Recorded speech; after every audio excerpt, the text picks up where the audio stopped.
ಕರ್ನಾಟಕದಲ್ಲಿ ಕಾಂಗ್ರೆಸ್ ಸರ್ಕಾರ ಆಡಳಿತಕ್ಕೆ ಬಂದು ಸುಮಾರು 300 ದಿವಸಗಳಾಯಿತು. ಆ 300 ದಿವಸದಲ್ಲಿ ಈ ರಾಜ್ಯದ ಮುಖ್ಯಮಂತ್ರಿ ಸಿದ್ದರಾಮಯ್ಯ ಹಾಗೂ ಉಪಮುಖ್ಯಮಂತ್ರಿ ಡಿ ಕೆ ಶಿವಕುಮಾರ್ ಚುನಾವಣಾ ಸಂದರ್ಭದಲ್ಲಿ ಬಹಳಷ್ಟು ತಮ್ಮ ಪ್ರಣಾಳಿಕೆಯಲ್ಲಿ ಘೋಷಣೆಗಳನ್ನು ಮಾಡಿದರು. ಆ ಘೋಷಣೆಗಳಿಗೆ ಅನುದಾನವನ್ನು ಹಂಚಿಕೆ ಮಾಡಲಿಕ್ಕೆ 1 ವರ್ಷದ ಮಟ್ಟಿಗೆ ಯಾವುದೇ ಸಾರ್ವಜನಿಕ ಅಭಿವೃದ್ಧಿ ಕಾರ್ಯಕ್ರಮಗಳನ್ನು ಮಾಡೋದಿಲ್ಲ. ವ್ಯಕ್ತಿಗತವಾಗಿ ನಮ್ಮ ಆ ಒಂದು ಪ್ರಣಾಳಿಕೆಯಲ್ಲಿರುವಂಥ ವಿಚಾರಕ್ಕೆ ಒತ್ತು ಕೊಟ್ಟು ನಾವು ಅನುದಾನ ಹೊಂದಿಸಿಕೊಳ್ಬೇಕಾಗಿದೆ ಅಂತೇಳುವಂಥ ಮಾತನ್ನು ಉಲ್ಲೇಖ ಮಾಡಿದರು. ಅದಕ್ಕೆ ಎಲ್ಲ ಶಾಸಕರು ಕೂಡ ಸಹಕಾರ ಮಾಡಬೇಕು ಅಂತೇಳಿ. ಆಗ ಕಾಂಗ್ರೆಸ್ ಶಾಸಕರೇ ಅಪಸ್ವರ ಎತ್ತಿದ್ರು, ಅಭಿವೃದ್ಧಿ ಅನುದಾನ ಇಲ್ಲದೆ ನಮಗೆ ಕ್ಷೇತ್ರಕ್ಕೆ ಹೋಗಲಿಕ್ಕೆ ಆಗುವುದಿಲ್ಲ ಅಂತೇಳಿ. ಇಂಥ ಒಂದು ಸಂದರ್ಭದಲ್ಲಿ ಪುತ್ತೂರಿನ ಶಾಸಕರು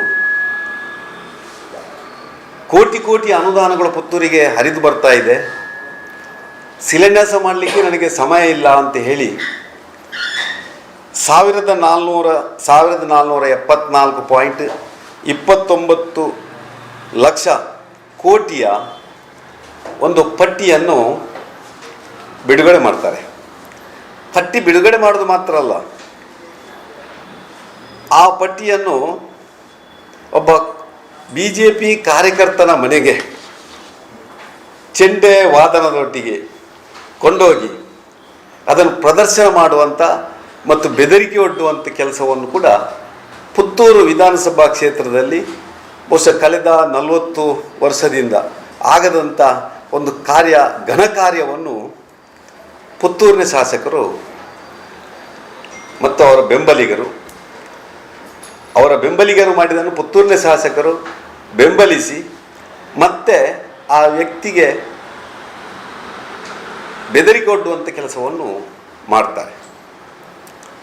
ಈ 1474 ಕೋಟಿ ಎಲ್ಲಿಂದ ಬಂತು, ಹೇಗೆ ಬಂತು, ಯಾವ ಸಮಯದಲ್ಲಿ ಬಂತು ಅಂಥೇಳಿ ಇವತ್ತು ಜನರಿಗೆ ಒಂದು ಮಾಹಿತಿಯ ಕೊರತೆ ಇದೆ.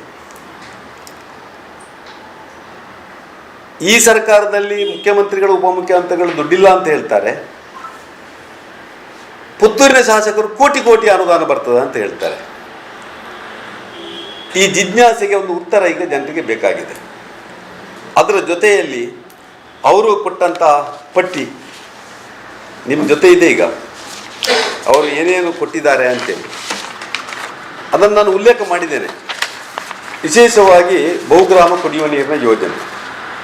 ಆ ಬಹುಗ್ರಾಮ ಕುಡಿಯುವ ನೀರಿನ ಯೋಜನೆ BJP ಸರ್ಕಾರ ಇದ್ದಾಗ ಕೇಂದ್ರ ಸರ್ಕಾರದ 60%, ರಾಜ್ಯ ಸರ್ಕಾರದ 40% ಅನುದಾನದಲ್ಲಿ ಅನುಷ್ಠಾನಗೊಂಡಂಥ ಒಂದು ಯೋಜನೆ. 31/10/2022 ಆದೇಶ ಆಗ್ತದೆ. 31/10/2022 ಯಾವ ಸರ್ಕಾರ ಇತ್ತು, ಯಾರು ಶಾಸಕರಿದ್ದರು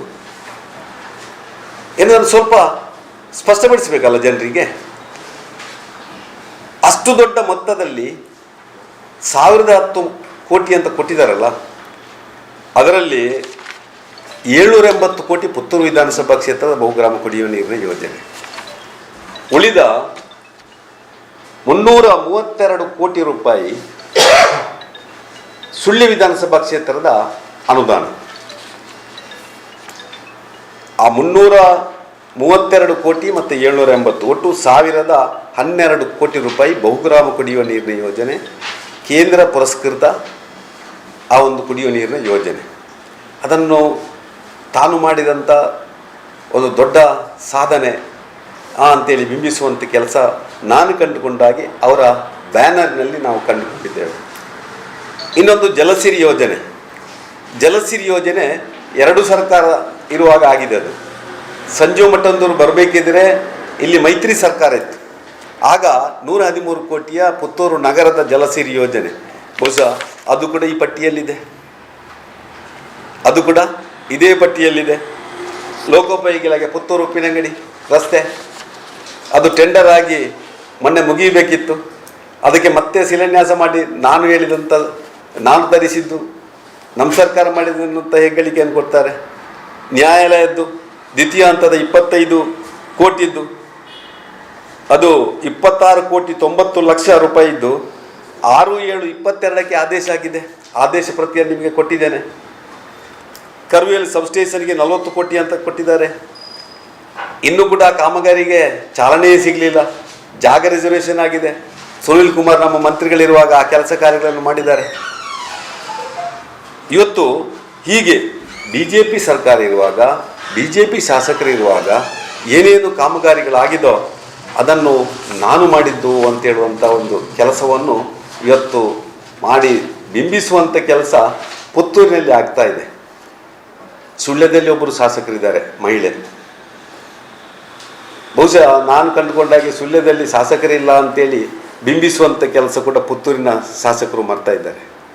ಆ ಸುಳ್ಯಕ್ಕೆ ಬಂದ ಅನುದಾನವನ್ನು ಹಿಂದೆ ಅಂಗಾರರು ಮಂತ್ರಿಗಳಾಗಿರುವಂಥ ಸಂದರ್ಭದಲ್ಲಿ ಬಿಡುಗಡೆಗೊಂಡಿರುವಂಥ ಅನುದಾನ, DV ಸದಾನಂದಗೌಡರು ನಮ್ಮ ಕೊಯ್ಲದಲ್ಲಿ ಏನು ವೆಟರ್ನರಿ ಕಾಲೇಜನ್ನು ಆರಂಭ ಮಾಡಿ ಅವತ್ತು ಬಜೆಟಲ್ಲಿ ಘೋಷಣೆ ಮಾಡಿ ಆಮೇಲೆ ಆದಂಥ ಕಾಮಗಾರಿಗೆ ಬಿಡುಗಡೆದಂಥ ಅನುದಾನ, ಕೊಯ್ಲದ ಸಬ್ಸ್ಟೇಷನ್ ಎಲ್ಲವೂ ಬಹುಶಃ ಅದು ಪುತ್ತೂರಿನ ಈ ಅನುದಾನದ ಪಟ್ಟಿಯಲ್ಲಿ ಇದೆ.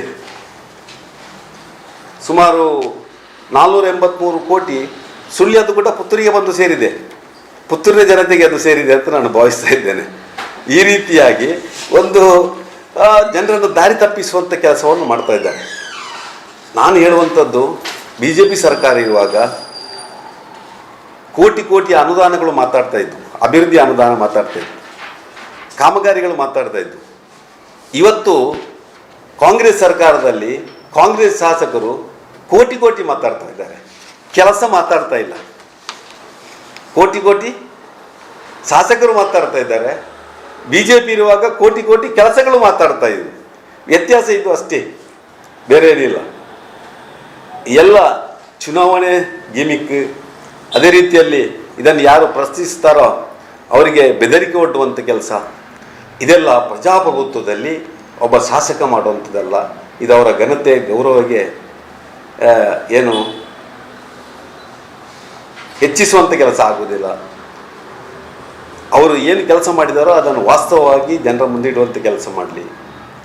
ಸರ್ಕಾರದಿಂದ ಅವರು ಏನು ತಂದಿದ್ದಾರೋ ಅದನ್ನು ಜನರ ಮುಂದೆ ಅಂಕಿ ಸಂಖ್ಯೆ ದಾಖಲೆ ಸಮೇತ ಪ್ರಚುರಪಡಿಸುವಂಥ ಕೆಲಸ ಮಾಡಲಿ ಅಂತೇಳಿ ನಾವು ಭಾರತೀಯ ಜನತಾ ಪಾರ್ಟಿ ಈ ಸಂದರ್ಭದಲ್ಲಿ ಒತ್ತಾಯ ಮಾಡ್ತಾ ಇದ್ದೇವೆ. ಈಗ ಶಾಸಕರ ಅವರ ಅವಧಿ ಆರಂಭವಾದ ಕೆಲವೊಂದರಲ್ಲಿ ಈ ಲೆಕ್ಕಗಳನ್ನು ಮಾಡ್ತಾ ಇದ್ದಾರೆ. ಆ ಸಂದರ್ಭದಲ್ಲಿ ಬಿಜೆಪಿ ಯಾವುದೇ ಪ್ರಶ್ನವಾದ ಪ್ರತ್ಯುತ್ತರ ಬಂದಿದೆ. ಈಗ ಚುನಾವಣೆ ತನಕ ಕೊಡ್ತಾ ಇದ್ದೀವಿ ಅರ್ಥ ಏನು? ನೋಡಿ, ನಾವಿದನ್ನು ಸೀರಿಯಸ್ ಆಗಿ ತಗೊಳ್ಳಿಕ್ಕೆ ಕಾರಣ ಅಂದರೆ 1,474 ಕೋಟಿ ರೂಪಾಯಿ ಇದನ್ನು ಬ್ಯಾನರ್ ಮಾಡಿ BJPಯ ಬೂತ್ ಅಧ್ಯಕ್ಷರ ಮನೆಗೆ ಚೆಂಡೆಯಲ್ಲಿ ಗೂಂಡಾಗಳನ್ನು ಕರ್ಕೊಂಡು ಹೋಗಿ ಮಾಡ್ತಾರಲ್ಲ, ಈ ಸಂದರ್ಭದಲ್ಲಿ ನಾವು ಸಹಿಸಿಕೊಳ್ಬೋದಾ? ಅವ್ರು ಹೇಳ್ತಾರಲ್ಲ 40 ವರ್ಷದಲ್ಲಿ ಇಲ್ಲಿ ಏನೂ ಆಗಲಿಲ್ಲ ಅಂಥದ್ದನ್ನು ನಾನು ಮಾಡಿದ್ದೇನೆ. ವಿನಯ್ ಕುಮಾರ್ ಸರಕ್ಕೆ ಏನು ಮಾಡಲಿಲ್ಲ ಹಾಗಾದರೆ ಇಲ್ಲಿ ಅವರದೇ ಪಾರ್ಟಿಯವರು. ಶಕುಂತಲಾ ಶೆಟ್ಟಿ ಏನು ಮಾಡಲಿಲ್ಲ, ಅವರದೇ ಪಾರ್ಟಿಯವರು. ಅವರ ಗುರು ಸದಾನಂದ ಗೌಡರು ಇಲ್ಲಿ ಏನು ಮಾಡಲಿಲ್ಲ. ಎಲ್ಲವನ್ನು ಹಾಗಾದರೆ ಈಗ ಮಾಡ್ತಾ ಇದ್ದಾರಾ? ಇದು ಕೂಡ ಅದಕ್ಕೆ ಸೇರ್ತದೆ. ಹಾಗಾದರೆ ಆ 40 ವರ್ಷದಲ್ಲಿ ಯಾವುದು ಆಗದ್ದು ಚೆಂಡೆಯೊಂದಿಗೆ. ಚೆಂಡೆ ಯಾವುದಕ್ಕೆ ಉಪಯೋಗ ಮಾಡ್ತೇವೆ ನಾವು? ಸ್ವಾಮಿಗಳು ಬರುವಾಗ, ದೇವಸ್ಥಾನದ ಪವಿತ್ರ ಕಾರ್ಯದಲ್ಲಿ, ಹೌದಾ? ಇದು ಗೂಂಡಗಿರಿ ಮಾಡಲಿಕ್ಕೆ ಚೆಂಡೆ ನಮ್ಮ ಸಾಂಪ್ರದಾಯಿಕ ಇದನ್ನು ಉಪಯೋಗ ಮಾಡೋದಾ? ಈಗ ಜಲಸಿರಿಯಲ್ಲಿ 2015 ಕಾಮಗಾರಿ ಜನವರಿಯಲ್ಲಿ ಮುಗಿದಿದೆ ಅಂತ ಮುಗಿದ ಯಾವುದು ಕೆಲಸ ಅವರದ್ದು ಒಂದಂಥದ್ದು. ಅವರಿಗೆ 2-3 ಸಲ ನೋಟಿಸ್ ಆಗಿದೆ. ಅವರಿಗೆ ಇನ್ನೂ ಕೂಡ 5 ವರ್ಷ ಇದೆ, ಮೇಂಟೆನೆನ್ಸ್ ಇದೆ. ಅವರಿಗೆ ಸುಮಾರು 40 ಕೋಟಿ ಹತ್ತಿರ ಇರಬೇಕು ಮೇಂಟೆನೆನ್ಸ್ಗೆ. ಅದರಲ್ಲಿ ಇದೆ, ಕ್ಲಿಯರ್ ಇದೆ, ಅದರಲ್ಲಿ ಡಿಟೇಲ್ ಆಗಿದೆ. ಅವರೇ ಇನ್ನು ಮೇಂಟೈನ್ ಮಾಡೋದು. ಇಡೀ ಪುತ್ತೂರು ನಗರದ ಎಲ್ಲ ಕುಡಿಯುವ ನೀರಿನ ಯೋಜನೆಯನ್ನು ಅವರೇ ಇನ್ನು ಅನುಷ್ಠಾನ ಮಾಡುವಂಥದ್ದು. ಅದಕ್ಕೆ ಮೇಂಟೆನೆನ್ಸ್ ಗ್ರ್ಯಾಂಟ್ ಕೂಡ 113 ಕೋಟಿಯಲ್ಲಿದೆ. ಕೆಲಸ ಅಪೂರ್ಣ, ಪೂರ್ತಿ ಆಗಲಿಲ್ಲ, ಅಪೂರ್ಣ. ಶಾಸಕರಲ್ಲಿ ಇದೇ ಪ್ರಶ್ನೆ ನಾವು ಕೇಳುವಾಗ, ಅಂದ್ರೆ ಹಿಂದಿನ ಸರ್ಕಾರದ ಅನುದಾನ ನಿಮ್ಮದು ಅಂತ ಹೇಳ್ತಾ ಇದ್ದಂತೆ, ಯಾಕೆಂದ್ರೆ ಕೇಳುವಾಗ ಅವರು ಏನು ಉತ್ತರ ಕೊಡ್ತಾರೆ ಅಂದ್ರೆ, ಅನೇಕ ಅನುದಾನಗಳು ಹಿಂದಿನ ಶಾಸಕರ ಅವಧಿಯಲ್ಲಿ ಮಂಜೂರಾಗಿದ್ದು ನಿಜ, ಮತ್ತೆ ಅದು ಹಣ ಬಂದಿರಲಿಲ್ಲ, ಹಣ ಕೊಡ್ತಾ ಇದ್ವಿ ನಮ್ಮ ನೋಡಿ. ಯಾವುದೇ ಒಂದು ಸರ್ಕಾರ ಯಾವುದೇ ಒಂದು ಕಾಮಗಾರಿಯನ್ನು ಬಿಡುಗಡೆ ಮಾಡಬೇಕಿದ್ರೆ, ಆದೇಶ ಮಾಡಬೇಕಿದ್ರೆ, ಗೌರ್ಮೆಂಟ್ ಜಿಯೋ ಆರ್ಡರ್ ಆಗಬೇಕಿದ್ರೆ DPR ಆಗಿ ಜಿಯೋ ಆರ್ಡರ್ ಆಗ್ತದೆ. ಅದು ಟೆಂಡರ್ ಹಂತಕ್ಕೆ ಹೋಗಬೇಕಿದ್ರೆ ಇಂತಿಷ್ಟು ಅಮೌಂಟನ್ನು ಅಲ್ಲಿ ಇಡಬೇಕಾಗ್ತದೆ. ಅದು ಇಡದೆ ಯಾವುದನ್ನು ಇಡಲಿಕ್ಕೆ ಆಗೋದಿಲ್ಲ, ಕಾಮಗಾರಿ ಮಾಡಲಿಕ್ಕೆ ಆಗೋದಿಲ್ಲ. ಅರ್ಥ ಆಯ್ತಾ? ಅದನ್ನು ಅಷ್ಟು ಕಾಮಗಾರಿಯನ್ನು ಅದಕ್ಕೆ ಹಣಕಾಸು ಇಲಾಖೆಯಿಂದ ಅನುಮತಿ ತಗೊಂಡೇ ಮಾಡುವಂಥದ್ದು. ಕೆಲಸ ಆಗುವಾಗ 2 ವರ್ಷ 3 ವರ್ಷ 4 ವರ್ಷ ಹೋಗ್ಬೋದು. ಟೆಂಡರ್ ಪೀರಿಯಡ್ 18 ತಿಂಗಳು 20 ತಿಂಗಳು ಕೊಡ್ತಾರೆ. ಕಾಮಗಾರಿಯ ಬಿಲ್ ಆಗೋದು ಕೊನೆಗೆ. ಆ ಕೊನೆಗೆ ಆಗುವಾಗ ಆ ಸರ್ಕಾರ ಉಂಟೋ ಇಲ್ವೋ ಅಂತ ಗೊತ್ತಿಲ್ಲ, ಮತ್ತೊಂದು ಸರ್ಕಾರವೂ ಬರ್ಬೋದು. ಆ ಸರ್ಕಾರದ ಕರ್ತವ್ಯ ಅದು. ಈಗ ಕಾಂಗ್ರೆಸ್ ಸರ್ಕಾರ ಮಾಡಿದ್ರೆ BJP ಸರ್ಕಾರ ಕೊಡಲಿಕ್ಕೆ ಆಗೋದಿಲ್ಲ ಅಂತ ಹೇಳಲಿಕ್ಕೆ ಆಗೋದಿಲ್ಲ. ಸರಿಯಾ? ಅಂದ್ರೆ ನೀವು ಹೇಳುದು ಅದು ಮಂಜೂರು ಯಾರು ಮಾಡಿದ್ದಾರೆ ಅವರ ಕ್ರೆಡಿಟ್ ಹೋಗಬೇಕು, ಅವರಿಗೆ ಕ್ರೆಡಿಟ್ ಹೋಗುವಂಥದ್ದು ಪ್ರೆಸೆಂಟ್ ಇರುವವರಿಗೆ ಅಲ್ಲ. ಅತ್ತೆ, ಇದು ನನ್ನ ಬರ್ಡೇ ಗಿಫ್ಟ್. ಇದೆಲ್ಲ ಜೀವನದಲ್ಲಿ ನನಗೋಸ್ಕರ ತಗೊಂಡ್ಬಂದಿದ್ದಾರೆ. ನಿನ್ ಮೇಲೆ ತುಂಬಾ ಚೆನ್ನಾಗಿ ಕಾಣುತ್ತೆ. ಇದು ತುಂಬಾ ಚೆನ್ನಾಗಿದೆ ಅಲ್ವಾ? ತುಂಬ ಚೆನ್ನಾಗಿದೆ.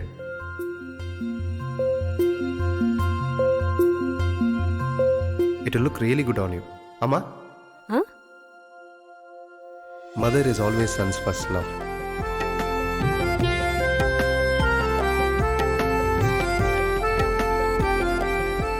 ಪ್ರತಿ ಪೀಳಿಗೆಯ ಪ್ರೀತಿಯ ಮಳಿಗೆ GL ಆಚಾರ್ಯ ಜುವೆಲ್ಲರ್ಸ್.